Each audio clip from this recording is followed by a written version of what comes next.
Olá, meu nome é Jorge Guerra Pires. Eu sou doutor em Engenharia da Informação, focado em Bioinformática. Ultimamente, eu tenho escrito vários livros. Eu decidi dedicar parte desses livros ao conceito de divulgação científica.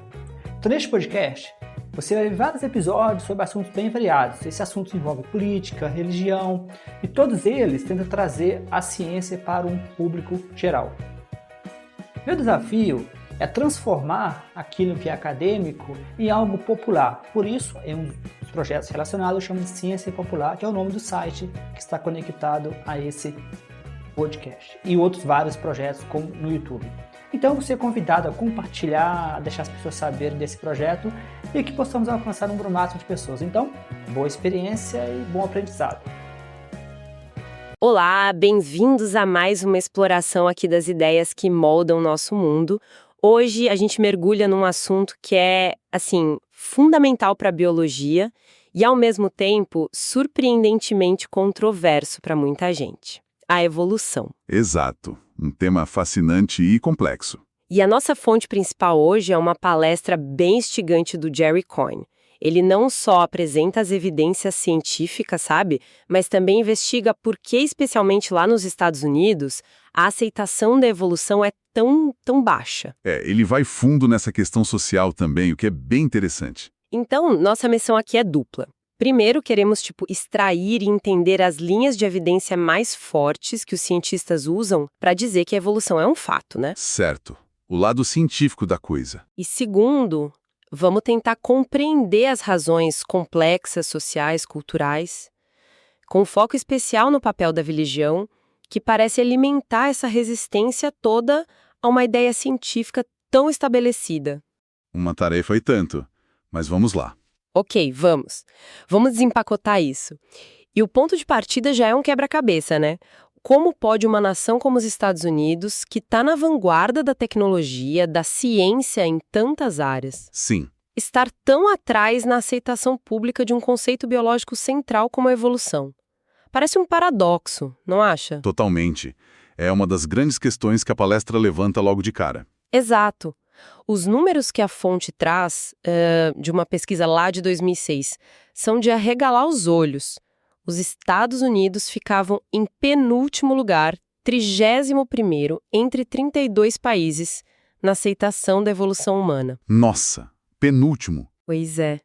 A palestra menciona algo tipo 40% de aceitação na época, mas o Cohen sugere que mesmo esse número talvez fosse otimista demais. 40%. É baixo mesmo. E isso fica ainda mais estranho quando a gente pensa que quase ninguém duvida de átomos ou de germes, né? Que também são teorias científicas. Por que justo a evolução? Essa é a pergunta de 1 milhão, né? E os dados mais recentes que ele cita, tipo da pesquisa Gallup, detalham ainda mais essa divisão. Olha só 16% dos americanos aceitariam a evolução como um processo puramente naturalista. Só 16%? Sim, ou seja, sem intervenção divina, que é como a ciência descreve. A grande maioria se divide de outras formas.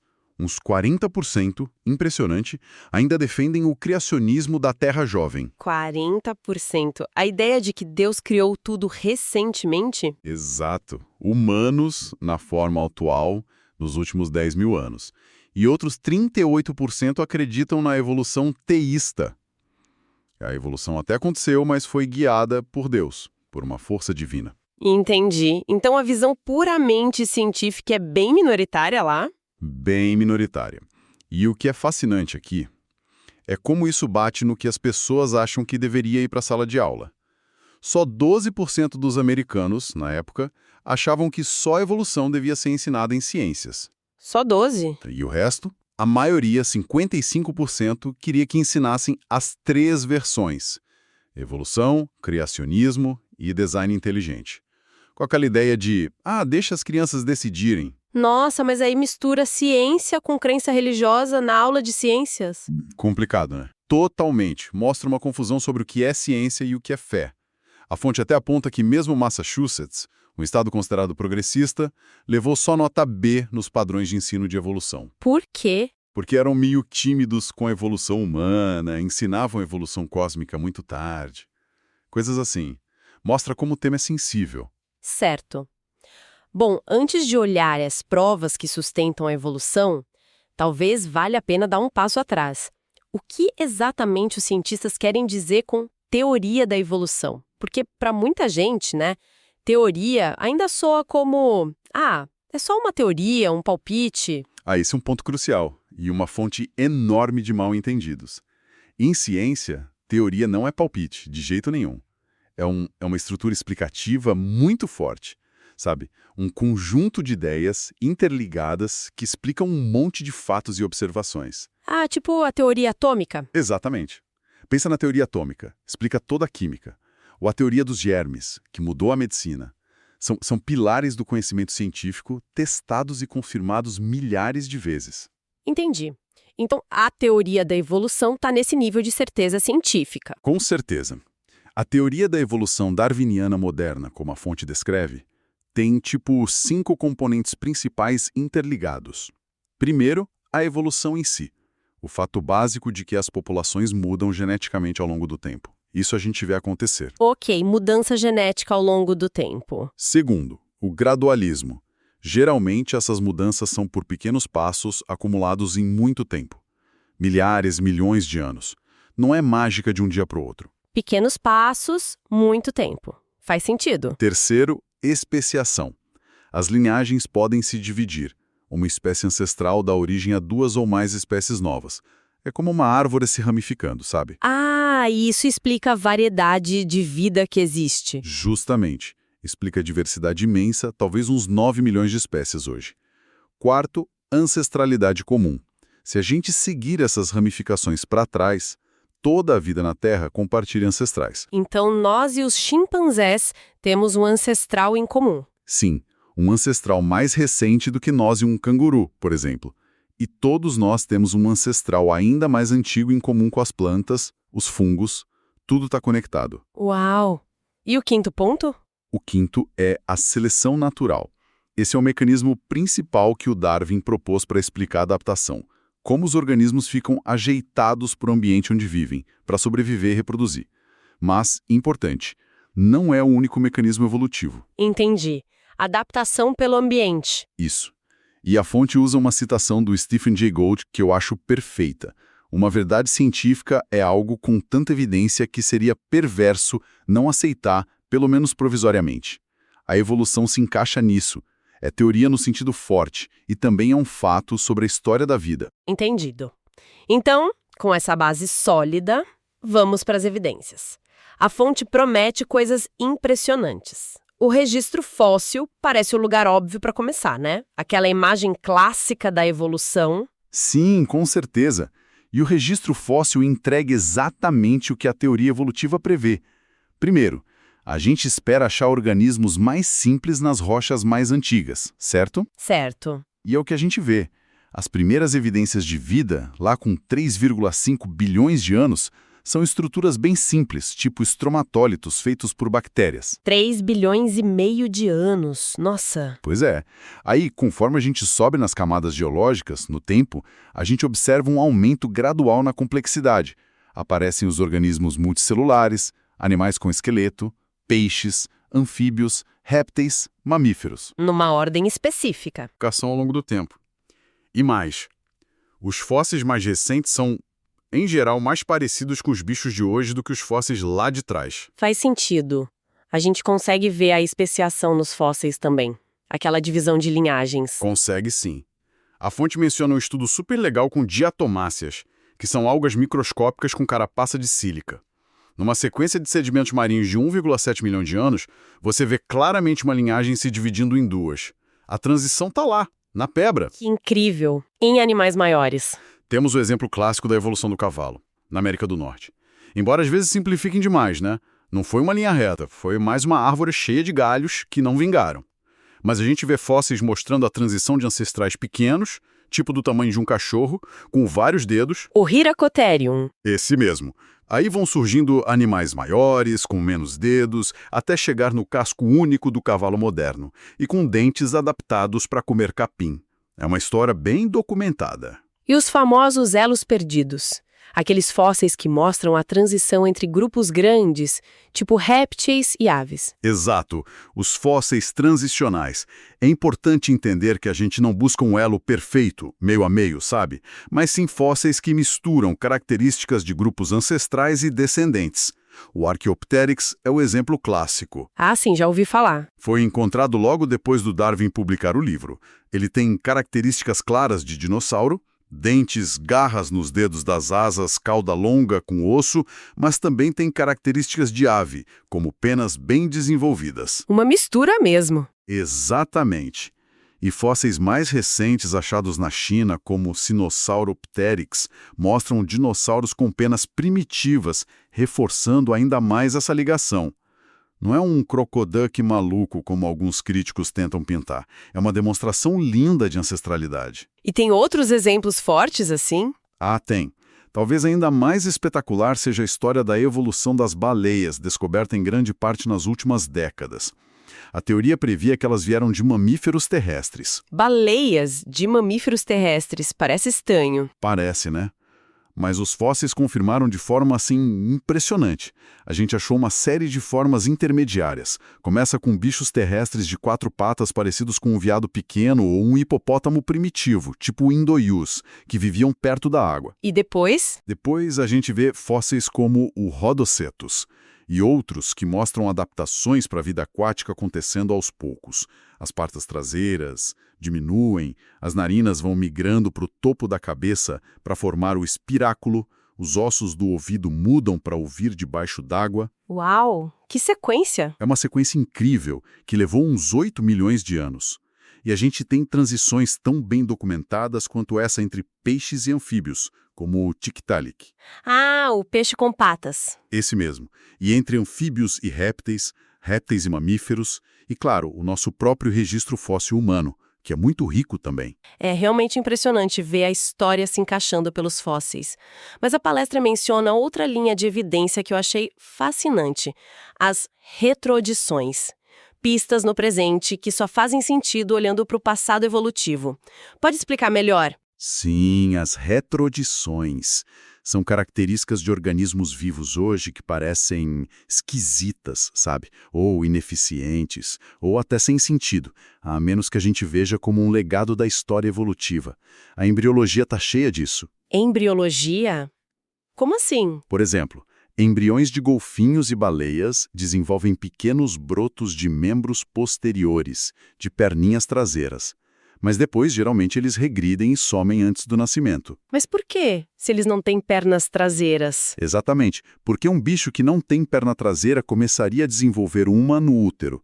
Só faz sentido como um resquício dos ancestrais terrestres de 4 patas deles. E olha que interessante, às vezes, raramente, nasce um golfinho ou baleia com pequenas estruturas parecidas com pernas. Um atavismo, o retorno de uma característica ancestral. Que doido! E nós, humanos, temos coisas assim? Temos sim. Lá pelos 6 meses de gestação, o feto humano tem uma cobertura de pelos finos, o lanugo, que a gente perde antes de nascer. Para que essa fase peluda? Provavelmente é um vestígio dos nossos ancestrais primatas peludos. Ah, faz sentido. E temos órgãos vestigiais em adultos. Sabe aqueles ossinhos pélvicos minúsculos, desconectados do resto do esqueleto que as baleias têm? São restos das pernas traseiras dos ancestrais terrestres delas. Entendi. Vestígios da evolução. E essa ideia vai até o nosso DNA, certo? Os tais genes mortos. Exatamente. A genética moderna mostrou que o nosso genoma é tipo um museu, ou talvez um cemitério da nossa história. Tem muitos pseudogenes, genes que um dia funcionaram nos nossos ancestrais, mas foram desligados por mutações. Genes desligados, como assim? A fonte menciona que a gente tem os genes para fazer gema de ovo, como os nossos ancestrais répteis e aves, mas eles estão quebrados, silenciosos. Sério? Genes? Gema de ovo. Sério. E temos também o gene para a etapa final, de fazer vitamina C. Funciona na maioria dos mamíferos, mas está quebrado em nós, nos chimpanzés e gorilas. E a mesma mutação em todos nós. Uma prova fortíssima de ancestralidade comum. Nossa, que forte isso. E a maioria dos nossos genes, para cheiro, os receptores olfativos, também está inativa se compara com cachorro ou rato. Reflete que a gente depende menos do olfato. Nosso genoma é um cemitério de genes mortos, como diz a fonte. Uma herança genética que só faz sentido com a evolução. Isso leva àquela ideia do design imperfeito, né? Justamente. Se os organismos fossem projetados do zero por um criador superinteligente, a gente esperaria soluções perfeitas, otimizadas. Mas evolução não é um engenheiro, é mais um funileiro, um remendão. Um remendão. Ela pega o que já existe e modifica, adapta. Muitas vezes, o resultado funciona, mas está longe de ser perfeito. O apêndice humano, aquele beco sem saída do intestino que inflama e pode ser perigoso. Exemplo clássico. Ah, sim, o apêndice. E a fonte cita com o humor do Robin Williams, a próstata masculina. Uma glândula que incha com a idade e aperta a uretra, que passa bem no meio dela. Ele dizia, é como passar um cano de esgoto por um parquinho infantil. Nossa, que imagem. Não é um design muito inteligente, né? Mas é compreensível como resultado de remendos evolutivos em estruturas pré-existentes. Esses exemplos de vestígios e remendos são realmente muito fortes. Desafiam a ideia de um design perfeito. E quanto à distribuição dos bichos pelo planeta? A biogeografia, como ela entra na história? Ah, a biogeografia. Foi super importante para o Darwin e para o Wallace chegarem na teoria, e continua sendo uma evidência poderosa. A chave, como a fonte explica, é comparar ilhas oceânicas com ilhas continentais. Qual a diferença?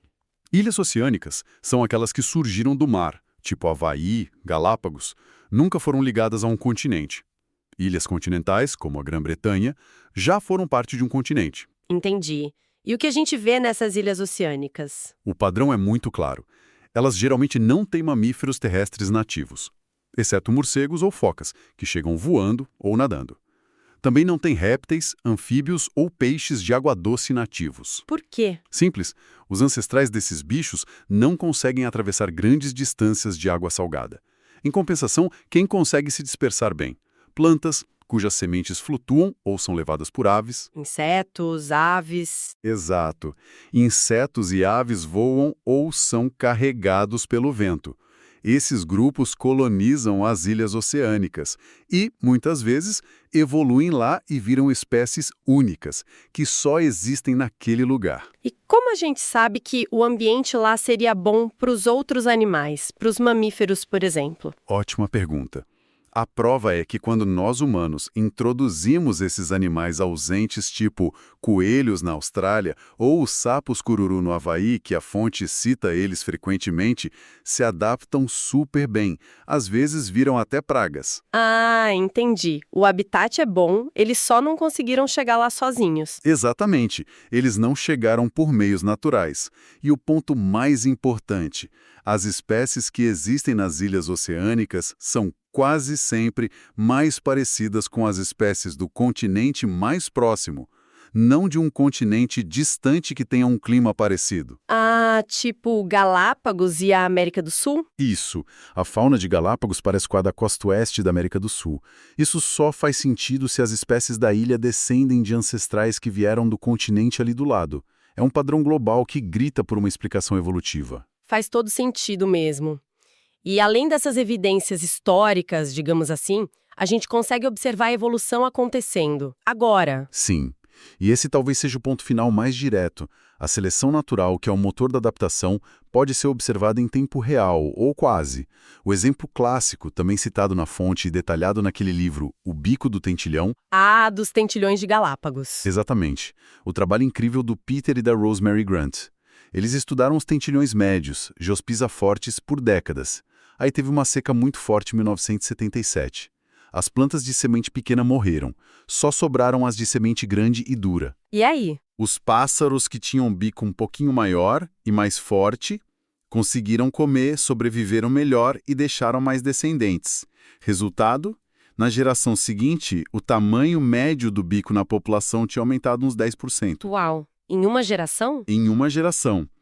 Isso é evolução por seleção natural documentada ali na hora. Ok, então a gente tem fósseis, embriologia, Anatomia, genes mortos, biogeografia, seleção natural em ação, a convergência das evidências de tantas áreas diferentes parece, assim, avassaladora. É muito robusta, sim. O que nos leva de volta à pergunta inicial, né? Por que tanta gente, especialmente nos Estados Unidos, ainda rejeita isso? A fonte conta aquela história do empresário que ouviu a palestra, achou a evidência científica convincente, mas disse que mesmo assim não estava convencido. Isso dá um nó na cabeça. É desconcertante, sim. E as pesquisas mostram que a aceitação da evolução nos Estados Unidos quase não mudou em décadas.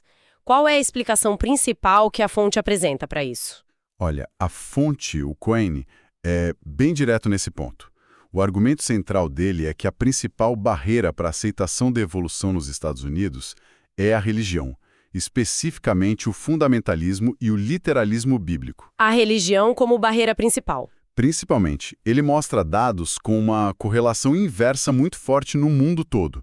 Quanto mais religioso um país tende a ser, medindo por frequência culto, importância da religião na vida, essas coisas, menor tende a ser a porcentagem da população que aceita a evolução. E os US nessa história? Os US são ponto totalmente fora da curva entre as nações desenvolvidas. Níveis altíssimos de religiosidade e níveis baixíssimos de aceitação da evolução, se comparar com a Europa ou o Japão, por exemplo. Entendi. E segundo a fonte, a motivação dos ativistas anti-evolução criacionistas, pessoal do design inteligente, é quase invariavelmente religiosa.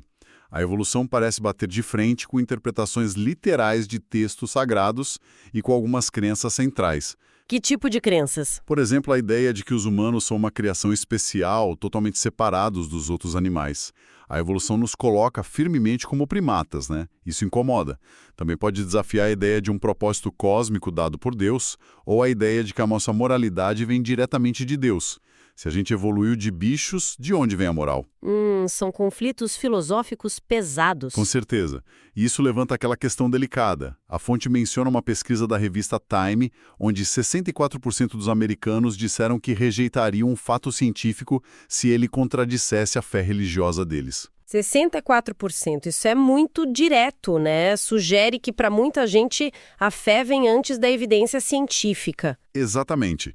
A implicação, segundo a análise da fonte, é que para muitos indivíduos, a crença religiosa que já existe funciona como um filtro, uma barreira mental mesmo. A evidência da evolução pode ser mostrada, mas se bate de frente com convicções religiosas profundas, ela é rejeitada, não importa quão forte seja cientificamente. E isso afeta só os fundamentalistas? Não só. A fonte aponta que mesmo dentro de religiões que oficialmente aceitam a evolução, como a Igreja Católica, uma parte considerável dos fiéis, 29% dos católicos americanos no estudo citado, ainda se identifica como criacionista da Terra jovem. A fé pessoal parece passar por cima da posição teológica oficial em muitos casos. Que interessante! E a análise na fonte vai ainda mais longe, né? Explora uma conexão meio controversa entre os níveis de religiosidade de um país e outros indicadores sociais. O que essa parte da palestra sugere? Sim, essa é talvez a parte mais especulativa, mas baseada em correlações sociológicas que pesquisadores como Gregory Paul e outros observaram, e que são citadas na palestra. Uma correlação é que países com maior desigualdade de renda tendem a ser mais religiosos. Mais desigualdade, mais religião. Isso, medido pelo índice Gini. Outra correlação, usando o índice de sucesso social, que junta a saúde, mortalidade infantil, criminalidade, corrupção, etc., sugere que sociedades com notas melhores nesse índice, ou seja, mais saudáveis ou bem-sucedidas, tendem a ser menos religiosas. E os Estados Unidos de novo. De novo, como um caso peculiar entre as nações ricas. Muito religiosos, mas com desempenho só mediano ou até baixo em vários desses indicadores sociais comparado com outras nações desenvolvidas. E qual a hipótese da fonte para explicar isso? A religião causa os problemas? Não, a hipótese apresentada na fonte, que ecoa ideias mais antigas, tipo as de Marx, é o contrário. É que sociedades com mais problemas, mais desigualdade, mais insegurança, menos acesso à saúde e seguridade social geram mais ansiedade, mais sofrimento nas pessoas. E aí a religião entra como... Consolo. Exatamente. Nessas condições, a religião pode oferecer consolo, esperança, comunidade, um senso de ordem. Ela preenche uma necessidade humana profunda. Seria o ópio do povo, no sentido de analgésico social. Entendi. E essa maior dependência da religião para ter esse conforto, por sua vez, fortaleceria a resistência a ideias como a evolução que podem ser vistas como ameaçadoras para essa fé que consola. Então a sequência seria: problemas sociais levam a mais necessidade de religião, que leva a mais resistência à evolução. É importante frisar, essa é a hipótese da fonte para interpretar as correlações. É uma perspectiva complexa, sem dúvida, e que dá muito o que pensar sobre como ciência, crença e sociedade se conectam. Então, para recapitular a nossa exploração de hoje, a gente viu que a teoria da evolução é apoiada por uma montanha de evidências de todo tipo: fósseis, embriologia, genética, biogeografia, observações diretas. É um pilar da biologia. Sim, a base científica é sólida. No entanto, a aceitação pública, especialmente nos Estados Unidos, continua baixa. E a fonte principal que a gente analisou atribui essa resistência em grande parte ao conflito percebido com certas crenças religiosas. O fator religioso parece ser central nessa questão, segundo a análise. E, por fim, a fonte ainda sugere uma ligação intrigante entre essa resistência, os níveis gerais de religiosidade e indicadores mais amplos de bem-estar e equidade social. Exato. E isso nos deixa como uma questão final para reflexão que sai direto da conclusão da fonte. Se fatores socioeconômicos, como desigualdade e bem-estar, podem influenciar o quão religiosa uma sociedade é, e se essa religiosidade, por sua vez, influencia a aceitação de descobertas científicas fundamentais como a evolução. O que isso sugere sobre essa teia complexa que liga nossas políticas sociais, nossos sistemas de crenças e a nossa capacidade como sociedade de entender e aceitar o conhecimento científico sobre o mundo e o nosso lugar nele? Uma pergunta profunda, sem dúvida. Fica aí para pensarmos. Você acabou de assistir mais um episódio do meu podcast Ciência para Não Cientista. Você pode entrar em contato comigo no e-mail jorgeguerrapires@yahoo.com.br, no e-mail jorgeguerrapires@yahoo.com.br. É bom sempre lembrar que eu tenho vários livros na Amazon, no Google Books. Esses livros estão em formatos bem variados, como formato impresso, e-book, Kindle, audiolivros. Então, você tem toda uma gama de escolha. Existe sempre a opção de fazer uma doação, oferecer um suporte para que eu possa manter o podcast em versão premium e possa manter os episódios por um período maior do que 3 meses, ou até mesmo deixar vários episódios maior do que 2 horas por mês, que é o meu limite. Então, eu te convido a fazer doações para o e-mail, o mesmo e-mail que eu falei anteriormente, que é jorgeguerrapires@yahoo.com.br, jorgeguerrapires@yahoo.com.br. Então, muito obrigado e continue no podcast para ver os próximos episódios e não deixe de compartilhar com seus amigos, com pessoas que possam se interessar. Um grande abraço, até mais, Jorge.